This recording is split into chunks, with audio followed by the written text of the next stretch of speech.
Thanks again for joining in on another video. We're going to be installing an irrigation system for someone who hasn't had an irrigation system before, and realized I didn't have a video on these backflow devices that I'm going to install. We're going to go take one apart when we get home and we'll show you what it's all about.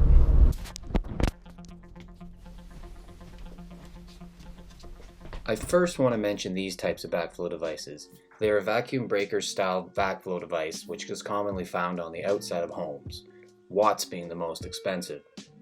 They are there to help keep the water in your home free from contamination.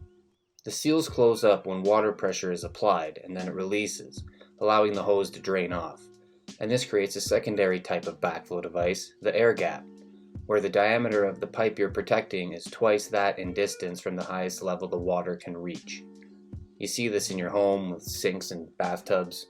Now the dual check valve is essentially the same as a DCVA, which I'll mention in a second, but they cannot be tested. You can't test them to see if they're working or not. See, there are no test ports on this dual check valve. But today we're talking about testable backflow devices, which are commonly required for residential irrigation systems and certainly used on all commercial irrigation systems. You would need to check with your local government to see their regulations when it comes to residential use. So these devices are in place on irrigation systems to help keep the water in your home and your neighbor's home safe. And you'll likely be liable for contaminating the city's potable water if there ever is a backflow incident.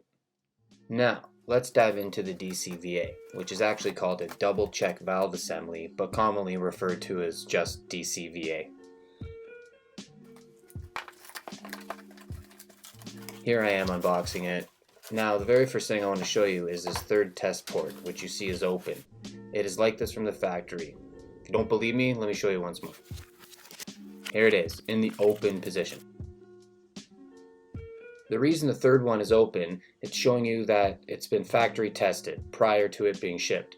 So it's peace of mind that you've been sold a working unit. And you better remember to close that third small valve. Well, you might forget, but only once. So, the DCVA comes with 4 test ports. The first 2 ports test the water pressure coming into the device, and the following 2 are for testing the 2 check valves inside, 1 for each check valve. So let's take it apart. For this small 3/4 inch backflow device, it's just 2 bolts holding the cap down. And if your DCVA comes with more than 2 bolts, you better know what you're doing. We'll just leave it at that. So I forgot to clear the memory card, so there's some footage missing. But let me walk you through what I did. So, the check valve spacer, which is hex in this case, just slide it straight upward, it comes out easy. The check valves can be dislodged gently with a screwdriver, then you pull them out and turn and rotate them upward out of the top. Note which check valve goes where because there is a slight difference and they can only go in the spots they go in. When you're reassembling it, you'd find this out where one goes in and the other one doesn't. You probably just need to swap them around and then they go in just fine. But I've taken it apart now, and here are the check valves. They're spring-loaded somewhere around the 5 psi mark. When these springs become weak, they will fall below the allowance, which is 1 psi. And I'm saying it kind of like that, just to check with your local cross-connection laws.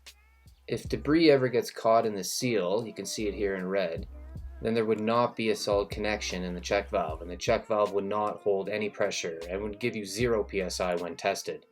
And at 0 psi, backflow can occur. So to recap, I touched on a few backflow devices: the hose tap vacuum breaker, the air gap, a dual check, and the main star of the show, the DCVA. These generally are one of the biggest expenses to have when installing an irrigation system.